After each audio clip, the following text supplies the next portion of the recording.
بسم اللہ الرحمن الرحیم۔ السلام علیکم ناظرین، محکمہ موسمیات کے مطابق نم آلود ہوائیں ملک کے بالائی اور وسطی علاقوں میں مسلسل داخل ہو رہی ہے۔ مغربی ہواؤں کا سلسلہ بھی 28 مئی سے ملک کے بالائی علاقوں میں داخل ہونے کا امکان ہے، جس کے باعث اگلے 4 سے 5 روز کے دوران خطہ پوٹھوہار، کوہ سلیمان، کوہ سفید، کیرتر رینج پر گرج چمک کے سلسلے تشکیل پائیں گے، جن سے پنجاب، خیبر پختونخوا، کشمیر، شمال مشرقی اور جنوب وسطی سندھ میں گرج چمک کے ساتھ کہیں ہلکی اور کہیں تیز بارش کا امکان رہے گا۔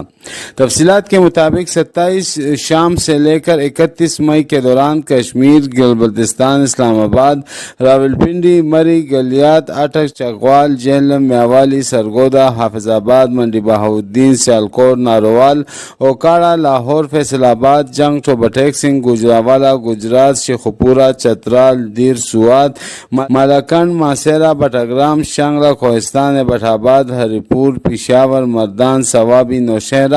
محمد خیبر اور اغزے، کرم، بنو، لکی مروت، کوہاٹ، کرک اور وزیرستان میں آندھی، جھکڑ چلنے اور گرج چمک کے ساتھ وقفے سے بارش کا امکان ہے۔ اس دوران چند مقامات پر ژالہ باری اور موسلادھار بارش کی بھی توقع ہے، جبکہ 27 مئی کی شام سے لے کر 30 مئی کے دوران جوب، زیارت، بارکان، ڈیرہ غازی خان، راجن پور، ملتان، بکر، لیا، بہاولپور، ساہیوال، پاک پتن، وہاڑی اور ڈیرہ اسماعیل خان میں بھی آندھی اور جھکڑ چلنے کے ساتھ ساتھ گرج چمک کے ساتھ وقفے سے ہلکی سے درمیانی بارش کا امکان ہے۔ صوبہ سندھ میں کم دباؤ کی نم ہواؤں اور مغربی سلسلے کے ملاپ سے ترپارکر، نگر پارکر، اسلام کوٹ، عمرکوٹ، مٹی، جنوبی بدین میں، جبکہ مغربی سلسلے کے زیر اثر کرچات، دادو، جوہی، لاڑکانہ، حیدرآباد، نوری آباد اور کراچی کے مضافاتی علاقوں میں مقامات پر تیز ہوائیں چلنے اور گرج چمک کے ساتھ کہیں ہلکی تو کہیں تیز بارش کا امکان ہے۔